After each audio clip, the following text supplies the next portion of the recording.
Okay, so today we are going to discuss about normal distribution. Last time हमने discuss किया था continuous random variables and related terms, distribution function, probability density function, ये सब हमने discuss किया था continuous random variable. So continuous random variable के case में जो मोस्ट पॉपुलर प्रोबेबिलिटी डिस्ट्रीब्यूशन है वो है normal distribution. This distribution is very popular and it is widely used in statistics. तो अभी हम ये नॉर्मल डिस्ट्रीब्यूशन डिस्कस करेंगे। Okay, so normal distribution is related with continuous random variable. तो इसके पहले एक कंटिन्यूस रैंडम वेरिएबल होना चाहिए and that continuous random variable is said to follow the normal distribution with parameters mu and sigma, which is variance. Sigma square is variance. So continuous random variable x is said to follow a normal distribution with parameters mu, mean and sigma square variance if its probability density function is given by this formula. So this function is the probability density function of the continuous random variable which follows a normal distribution. तो ये जो density function है, this function will give the probability of this random variable x in an interval. So in general ऐसे सारे variables जो continuous होते हैं और जो large number of values assume करते हैं generally, they usually follow normal distribution.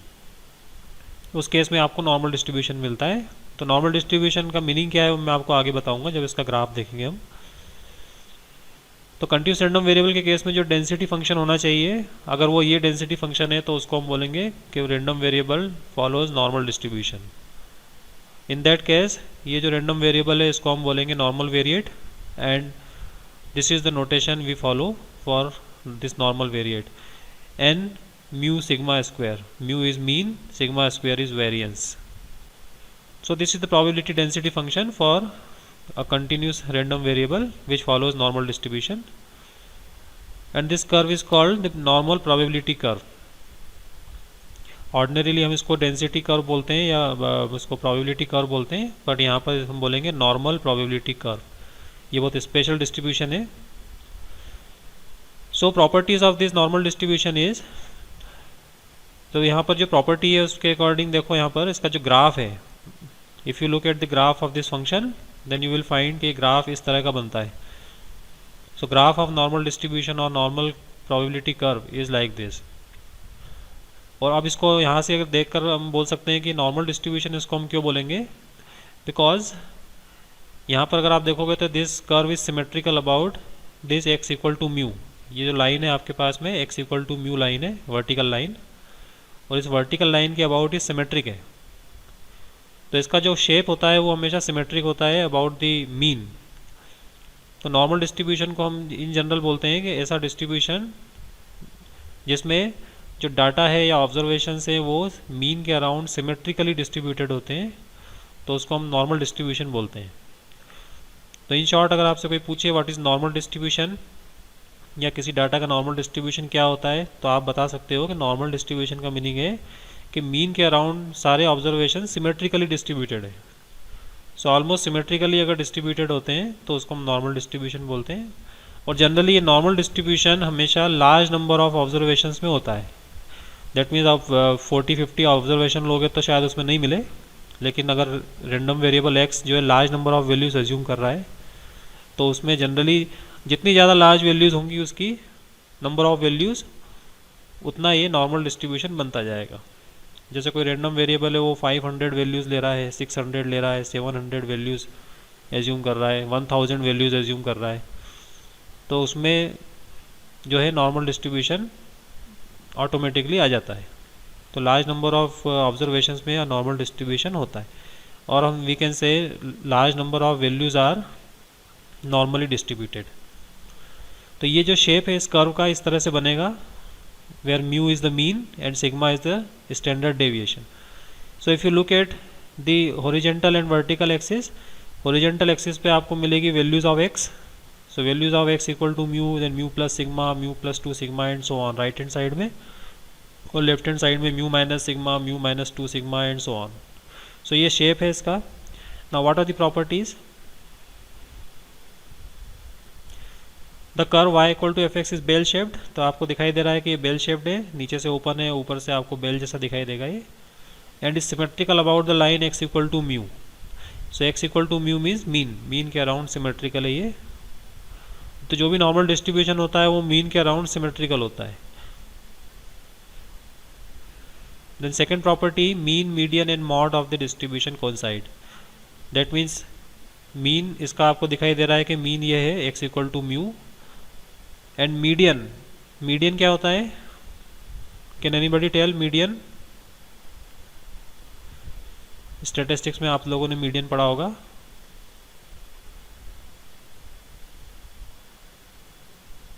Median बता सकते हो?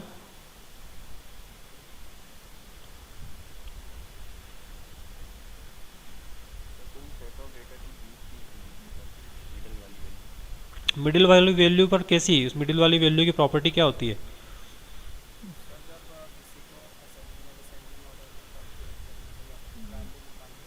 हाँ, तो मीडियन क्या करता है, मीडियन का रोल क्या है,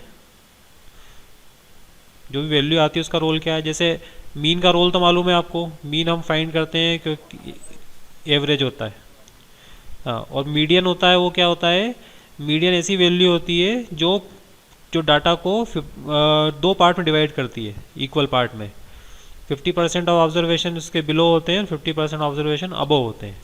तो यहाँ पर अगर आप देखोगे तो सिमेट्रिक होने के कारण क्या है, ये x equal to mu is dividing the total observation into two equal parts. आधे उसके नीचे हैं और आधे उसके ऊपर है। तो मीन और मीडियन ये दोनों सेम हो गए, ये की वैल्यू है जो मीन मीडियन हो गई। मॉड क्या करता है, मॉड भी मालूम होगा आपको स्टैटिस्टिक्स में। What is mod?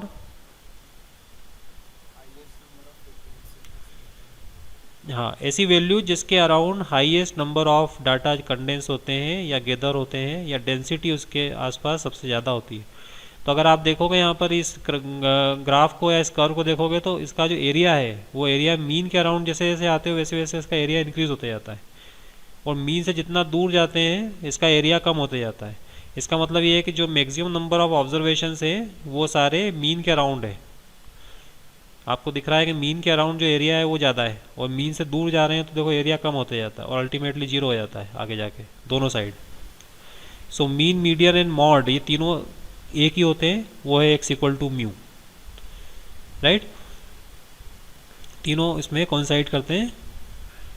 Maximum value वो आपको दिखाई दे रही है, x इक्वल टू म्यू रखेंगे तो यहाँ पर जो है ये पीक जो है मैक्सिमम वैल्यू है, and maximum value is f of mu which is 1/σ√2π। ये इसकी मैक्सिमम वैल्यू होती है। उसके बाद ये इंक्रीज या डिक्रीज होने लगता है जैसे जैसे हम राइट हैंड साइड या लेफ्ट हैंड साइड में जाते हैं।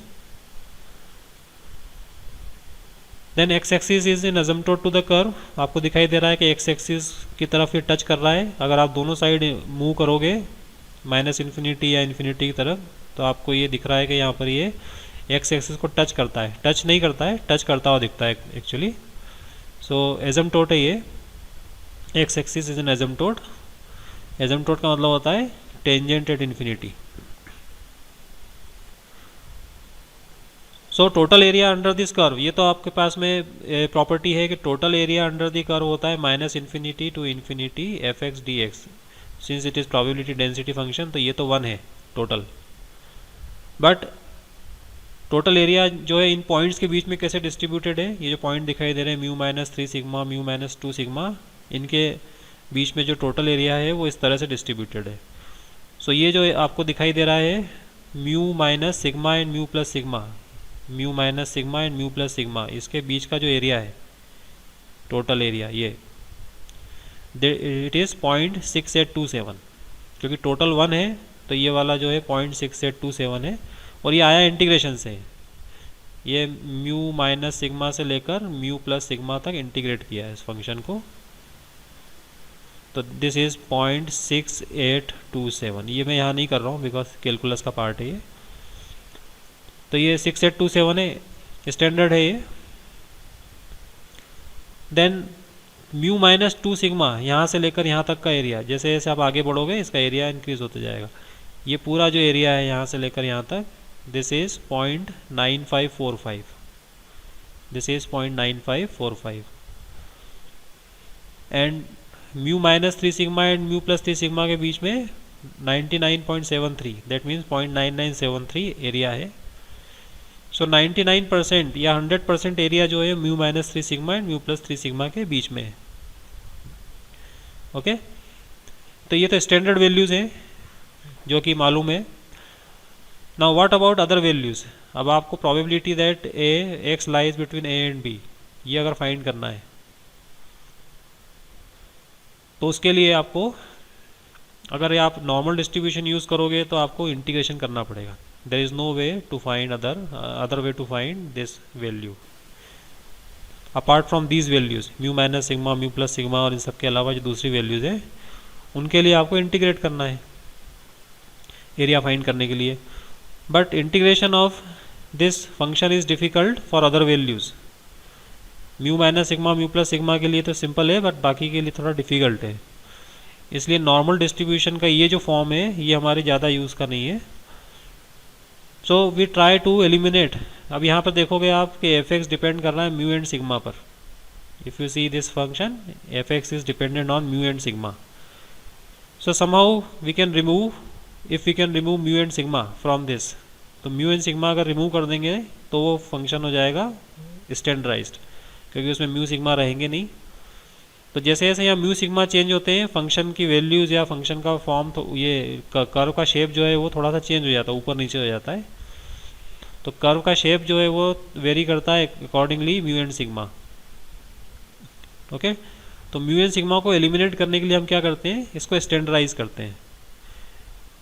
और स्टैंडर्डाइज करने के लिए जो हम ट्रिक यूज़ करते हैं, तो बाद में जो कर्व बनता है उसको हम बोलते हैं standard normal distribution. So standard normal distribution हमारे यूज़ का है, नॉर्मल कर्व हमारे ज़्यादा यूज़ का नहीं है, उसको तो ट्रांसफॉर्म करना पड़ता है स्टैंडर्ड नॉर्मल डिस्ट्रीब्यूशन में। So how to eliminate mu and sigma, तो ये ट्रांसफॉर्मेशन लेते हैं हम z equal to x minus mu by sigma. तो ओरिजिनल जो फंक्शन है उसमें से हम क्या करते हैं, x minus mu by sigma को z ले लेते हैं। तो अब अगर x अगर आपके पास में इन्फाइनेटली मेनी वैल्यूज़ ले रहा है तो z भी एक इन्फाइनेटली मेनी वैल्यूज़ लेगा, और x का जो बिहेवियर है वही z का भी रहेगा, क्योंकि इसमें सिर्फ चेंज क्या आ रहा है, you are subtracting some constant and dividing by constant. तो वैल्यूज़ तो वही उतनी रहेगी जितनी x की है, z की भी उतनी वैल्यू होगी जितनी z की है। ओके, तो z और x will have the same values, same number of values, infinite तो इनफाइनाइट। ये माइक सिग्मा स्टैंडर्ड डेविएशन, सिग्मा जो स्टैंडर्ड डेविएशन है, सिग्मा स्क्वायर है वो वेरिएंस है। ओके, तो अब ओरिजिनल जो फंक्शन है हमारा उसमें अगर हमने ये ट्रांसफॉर्मेशन ले लिया तो अब म्यू एंड सिग्मा को हमने एलिमिनेट कर दिया है, और अब जो नया फंक्शन बनेगा वो क्या बनेगा, this is the new function phi z, जिसको हम डिनोट करेंगे।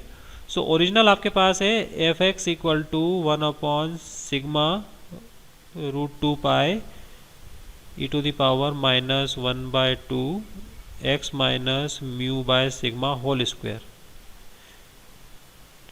ओके, तो इसमें से मैंने इसको यहाँ पर x minus mu by sigma को z रखा है, एंड इफ़ यू इंटीग्रेट, ये जो यहाँ पर सिग्मा आपको दिखाई दे रहा है ये 1 हो जाएगा।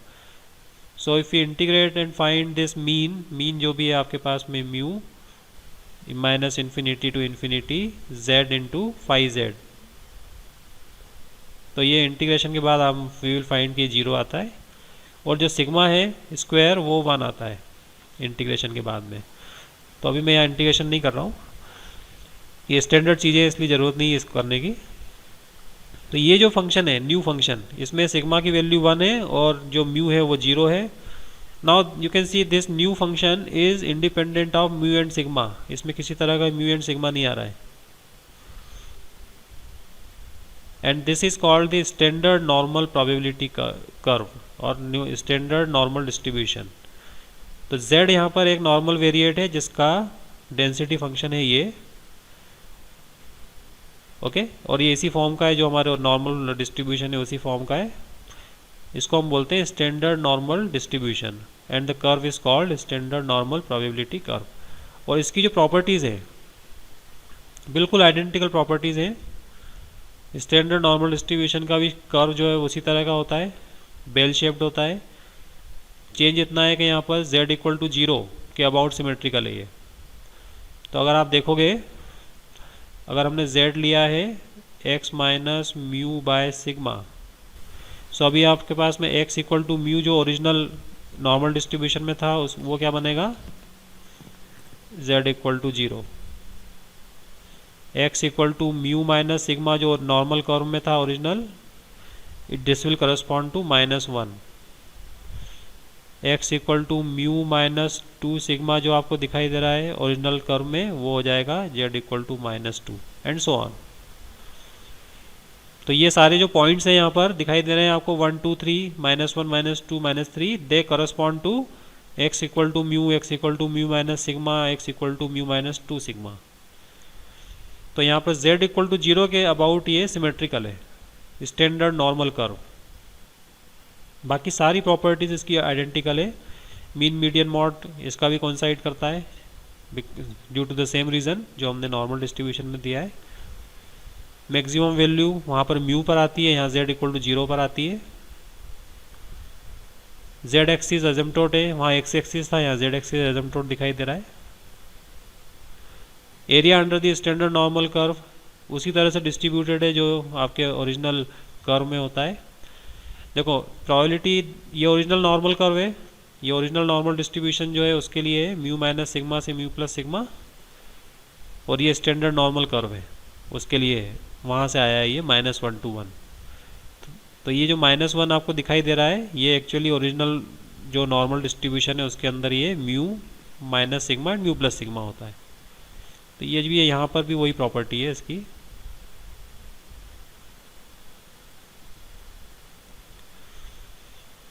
.6827। फिर म्यू माइनस 2 सिग्मा से लेकर म्यू प्लस 2 सिग्मा देखोगे तो 0.9545 है। फिर म्यू माइनस 3 सिग्मा से म्यू प्लस 3 सिग्मा है 0.9973। ये सारी प्रॉपर्टीज अगर आप देखोगे तो वही है। Now probability that x less than mu, that means lower half, ये पूरा जो हाफ दिखाई दे रहा है z इक्वल टू 0 के इधर, ये है 0.5, क्योंकि टोटल एरिया है 1 और 2 इक्वल पार्ट में डिवाइड किया है, तो ये इधर वाला है 0.5, इधर वाला है 0.5। तो ये जो टोटल एरिया है दिस इज 0.5, ये जो टोटल एरिया इधर वाला है वो 0.5 है। ओके, तो ये x लेस देन म्यू और z लेस देन 0 वो है 0.5। Similarly x greater then mu मतलब इधर वाला एरिया वो भी 0.5 है। तो ये कर्व जो है standard normal curve, this has identical properties with the original normal curve. तो ओरिजिनल नॉर्मल कर्व से बिल्कुल आइडेंटिकल प्रॉपर्टीज हैं इसकी, लेकिन इसका जो एडवांटेज है वो बहुत ज़्यादा है। जो एडवांटेज है वो क्या है कि ये स्टैंडर्ड नॉर्मल कर्व है, इसके अंदर म्यू एंड सिग्मा नहीं है। तो आपके पास नॉर्मल डिस्ट्रीब्यूशन कोई भी दिया हो उसको अगर स्टैंडर्ड नॉर्मल में कन्वर्ट कर लेते हैं हम, तो फिर हमारे पास उसका जो एरिया है, area under the curve, that can be calculated using a table. इसमें एरिया अंडर डिफरेंट पॉइंट्स जो है वो एक टेबल के अंदर टेबुलेटेड है, जिसको हम बोलते हैं स्टैंडर्ड नॉर्मल टेबल। तो अगर स्टैंडर्ड नॉर्मल कर्व को यूज़ करके अगर आपको ये वैल्यू फाइंड करना हो तो ये इंटीग्रेशन होता है a to b phi z dz। लेकिन ये जो इंटीग्रेशन है, you need not do this integration, ये वैल्यू आपको सीधे सीधे एक टेबल के अंदर मिलेगी, और टेबल के अंदर आपके पास जो वैल्यूज टेबुलेटेड है वो ये वाली है z1।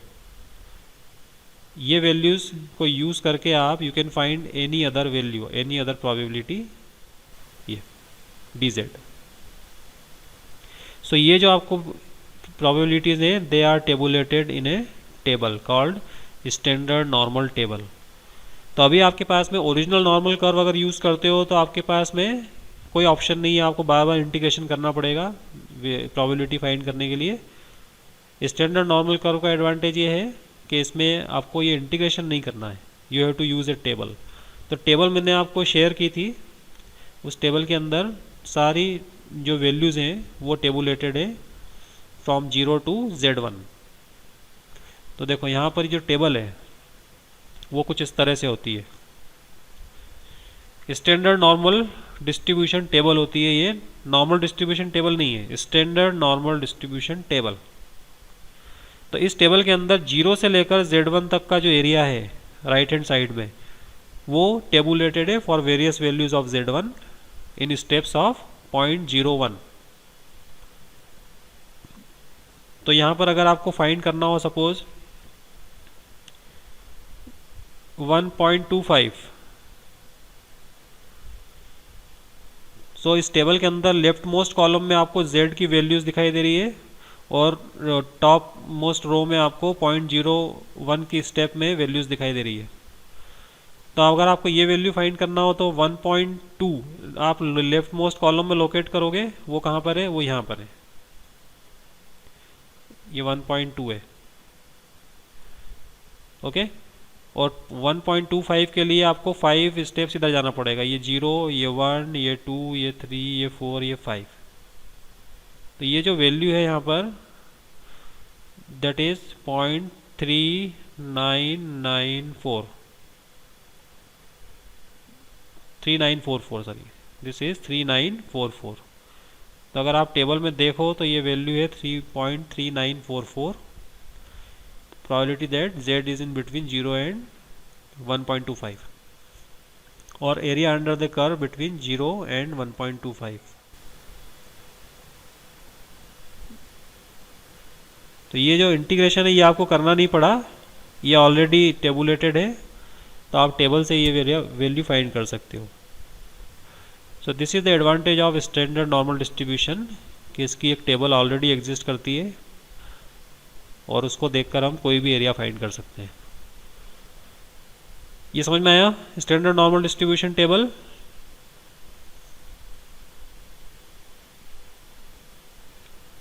आपके पास है टेबल?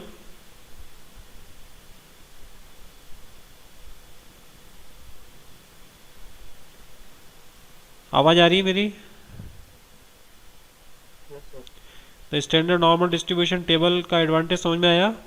ओरिजिनल जो कर्व है वो उसका इंटीग्रेशन बार बार करना डिफ़िकल्ट है, इसलिए हमने उसको स्टैंडर्डाइज किया। स्टैंडर्डाइज करने के बाद में हमारे पास टेबल मिली जिसमें ये सारे जो प्रोबेबिलिटीज़ हैं वो टेबुलेटेड है ऑलरेडी। तो ये टेबल आपको मिलेगी किसी भी स्टैटिस्टिक्स की बुक में या इंजीनियरिंग की बुक में, आपको ये टेबल जो है मिल जाएगी इस तरह की। ना इसको यूज़ करके since the curve is symmetric, standard normal distribution या नॉर्मल कर्व सिमेट्रिक होता है, तो उसको यूज़ करके आप दूसरे सारे एरिया फाइंड कर सकते हो। जैसे कभी आपको ये वाला एरिया है, ये एरिया क्या होगा, दिस एरिया इज दिस, तो ये डायरेक्ट लिख देना है कि ये तो 0.5 है। Okay, probability that z less than और equal to 0 is 0.5। Similarly, this is probability that z greater than or equal to 0, which is 0.5. अब ये जो दिखाई दे रहा है probability that z greater than z1, ये क्या आएगा,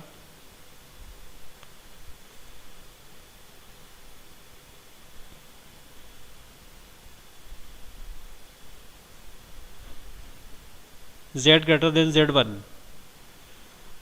ये टोटल एरिया कितना है आपके पास में टेबल के अंदर 0 से, हाँ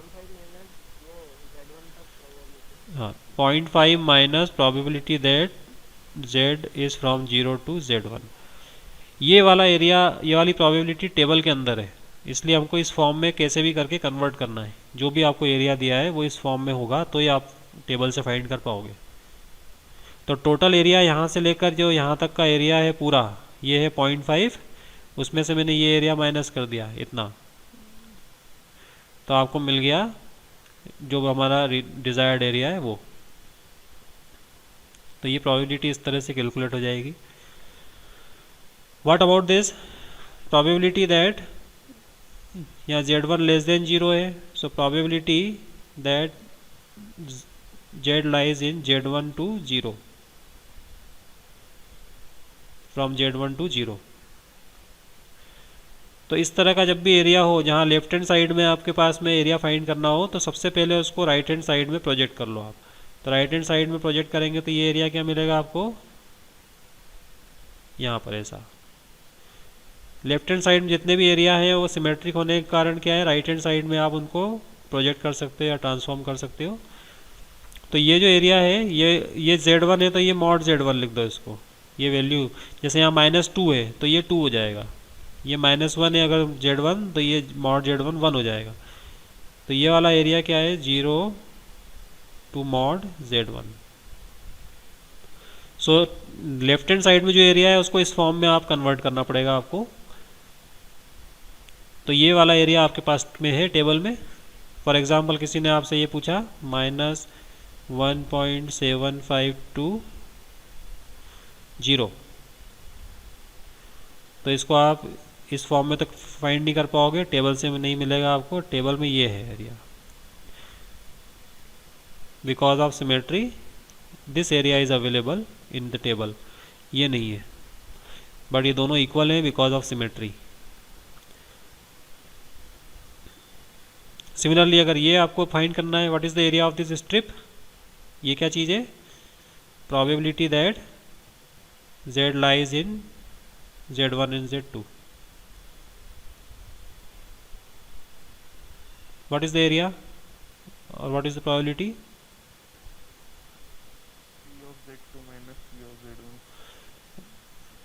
ओके। तो इसको 0 टू Z1 या 0 टू Z2 की फॉर्म में कैसे लिखेंगे, ये टोटल एरिया जो है यहाँ से लेके यहाँ तक का, ये कितना है, एंड उसमें से माइनस क्या किया हमने, ये वाला।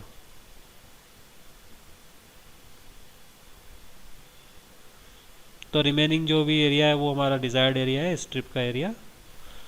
तो देखो इस एरिया को भी या इस प्रोबेबिलिटी को भी हमने 0 to Z2 and 0 to Z1 उस फॉर्म में कन्वर्ट किया। ये दोनों अवेलेबल है टेबल के अंदर, इस फॉर्म में अवेलेबल नहीं है टेबल में। Now what about this, Z1 Z2 दोनों नेगेटिव है यहाँ पर।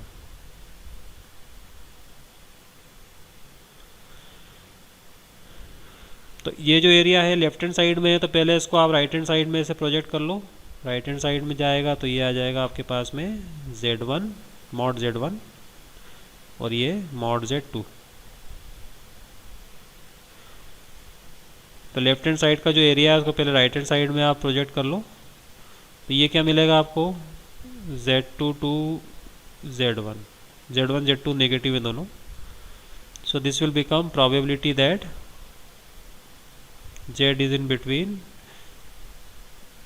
mod Z1 to mod Z2। ठीक है, जैसे -2 से लेकर अगर आपको इस तरह से फाइंड करना हो -1.75 के बीच में, तो इसको आ जाएगा ये 1.75 to 2। So left hand side की जो स्ट्रिप है उसको हमने राइट हैंड साइड में प्रोजेक्ट कर लिया और उसके बाद एरिया निकाल लिया। इसका एरिया आप निकाल सकते हो इजीली। ठीक है, this is equal to probability that Z from 0 to 2 minus probability that Z from 0 to 1.75। ये दोनों एरिया या ये दोनों प्रोबेबिलिटीज टेबल के अंदर है, वहाँ से आप रीड कर सकते हो। Okay, now what about this, this is probability that Z less than or equal to Z1 where Z1 is negative।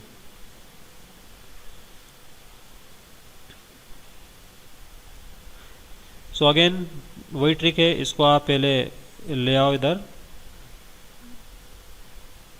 ये हो गया आपके पास mod of Z1। So this is same as probability that Z greater than or equal to mod of Z1। So this is 0.5 minus mod of Z1। तो ये यहाँ से ये वाला एरिया माइनस कर दो इसमें से 0.5 में से। सो सूटेबली यू कैन फाइंड, अच्छा ये क्या एरिया है,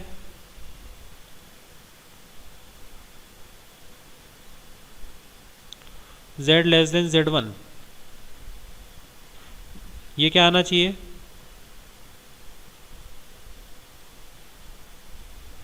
तो देखकर ही मालूम पड़ रहा है how much it should be.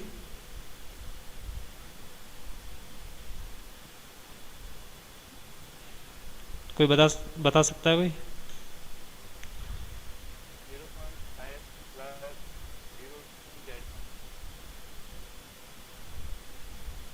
0.5 Z1 इतना तो है ही, 0.5 यहाँ से लेके यहाँ तक ये 0.5 है, और बचा हुआ 0 से लेके Z1 वो आपको और ऐड करना है इसमें, ये टेबल से मिलेगा। Now what about this, Z1 is less than 0, so probability that Z greater than or equal to Z1, Z1 less than 0 है।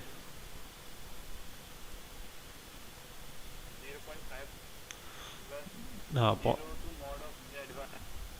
बिल्कुल सही है, यहाँ से Z1 Z अप टू 0 ऐसा ले ले, 0.5 तो ये ऐड किया हमने, और बचा हुआ Z1 टू 0 ये एरिया और ऐड करेंगे।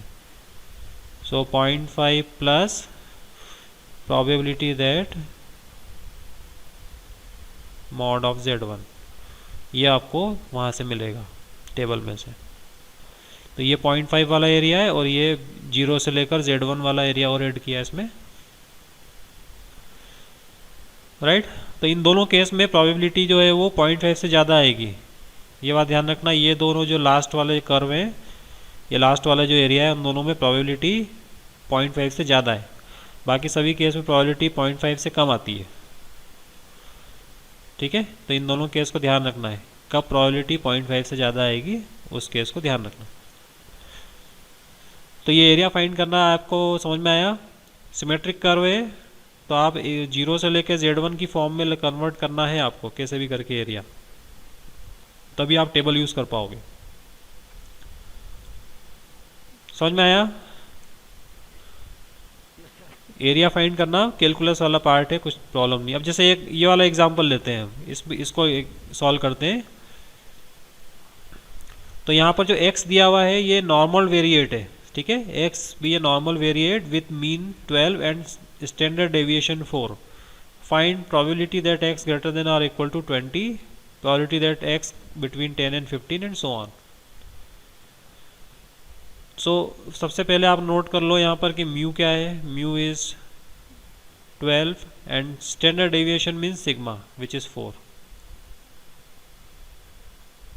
ओके, सो फर्स्ट वाला अगर पार्ट हम करेंगे,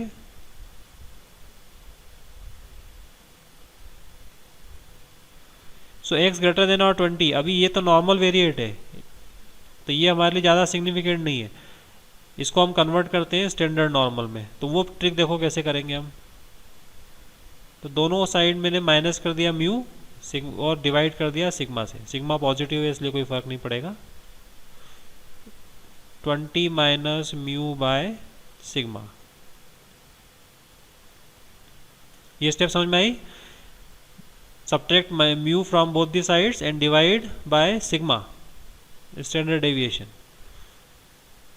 but this has become z greater than or equal to 20 minus 12 divided by 4. Now this is probability that z greater than or equal to 2. Okay, so अभी हमारे पास जो normal variate था अब स्टैंडर्ड नॉर्मल वेरिएट में convert हो गया। x greater than और equal to 20 is equivalent of finding p probability that z greater than or equal to 2 using standard normal distribution। तो ये जो एरिया है वो क्या है, z greater than 2। अगर आप स्केच करोगे, समझ में नहीं आया तो स्केच कर लो उसको एरिया को, ये 2 है, ये आपको फाइंड करना है। So using the same trick 0.5 माइनस probability that,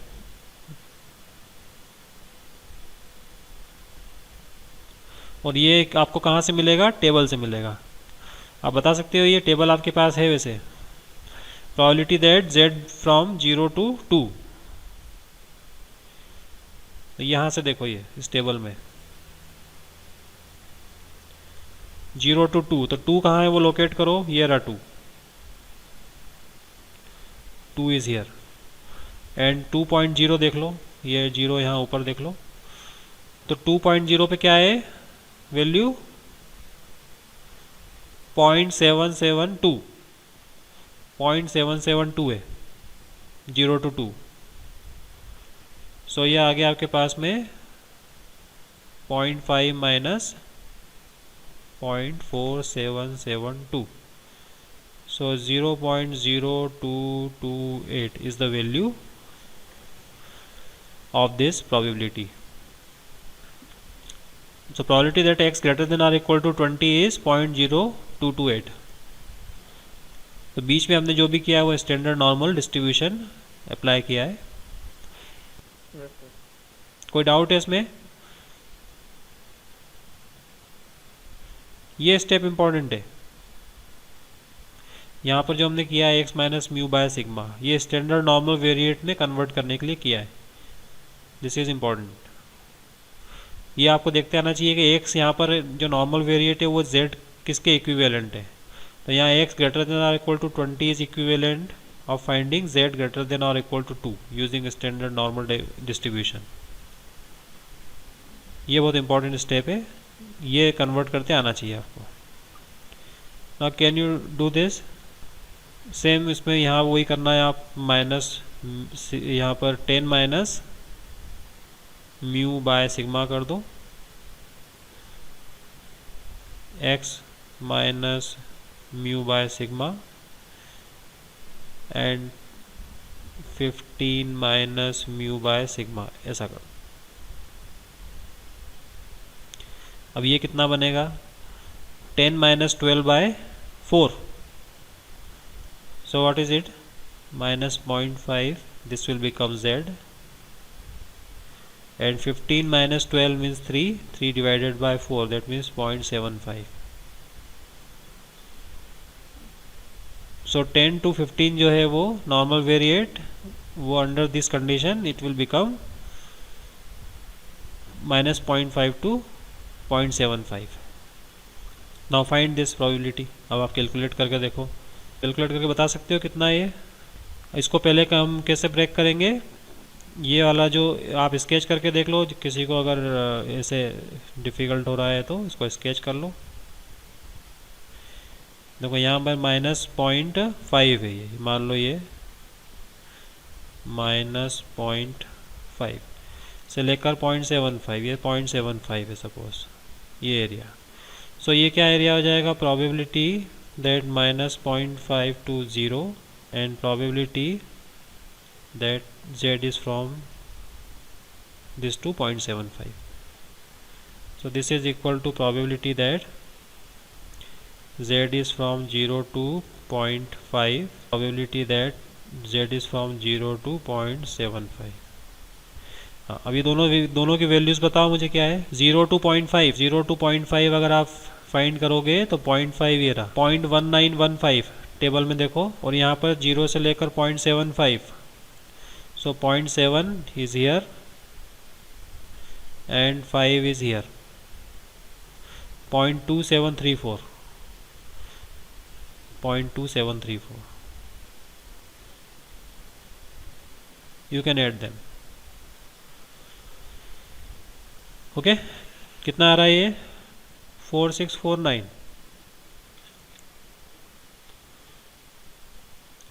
is it correct? ठीक है ये यस सर। ये समझ में आया कैसे करना है? ये स्टेप इंपॉर्टेंट है।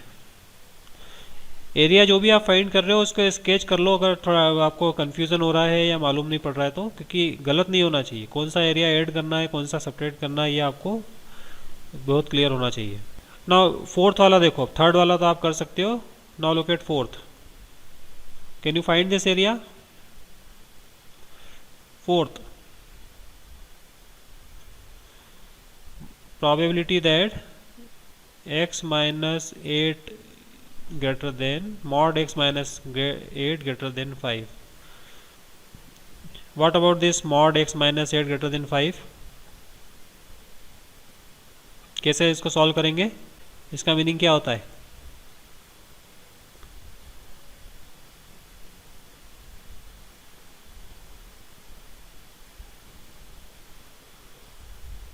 This is the meaning of this mod x greater then a। So from second वाली कंडीशन से क्या आएगा, x less than minus a, mod की properties.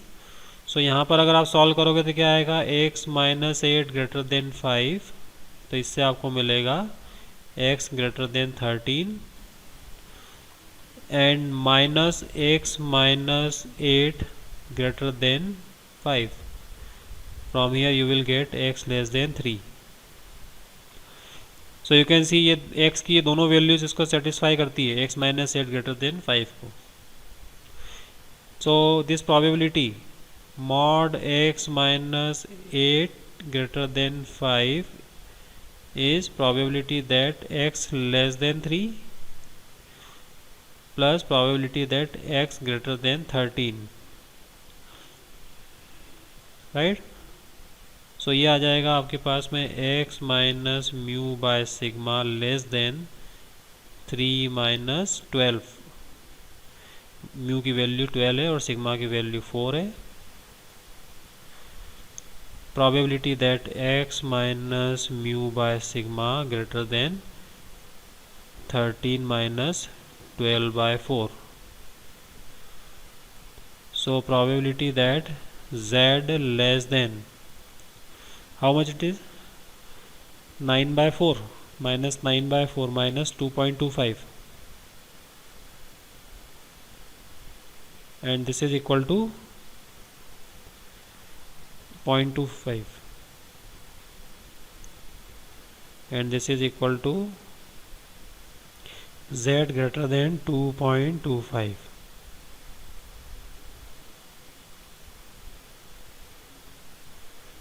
right? So this is 0.5 minus z from 0 to 2.25, and this is also same thing, 0.5 minus 0.25। चलिए ये बताओ जरा,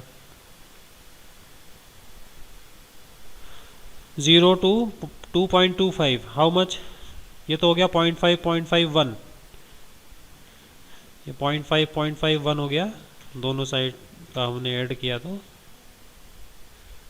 minus 0 to 2.25 ये कितना है, ये रहा 2.2, यहाँ पर 2.2 है ये, और 5 इधर जाएंगे हम इसमें, तो ये आ जाएगा 0.4878, 0.4878 माइनस 0 to 0.25, सो ये रहा 0.2 और ये रहा 5, सो 0.0987,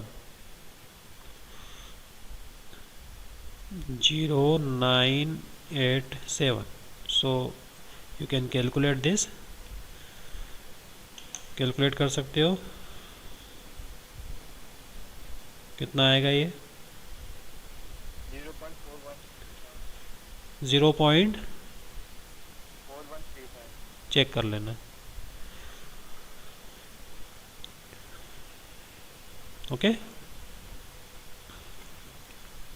सो ये बहुत सिंपल है, आपको कन्वर्ट क्या करना है, सीधे यहाँ से नॉर्मल डिस्ट्रीब्यूशन से नॉर्मल स्टैंडर्ड नॉर्मल वेरिएट में कन्वर्ट करना है, उसके बाद आप इजीली टेबल से देख सकते हो वैल्यूज, राइट। यहाँ तक कोई डाउट हो तो पूछो।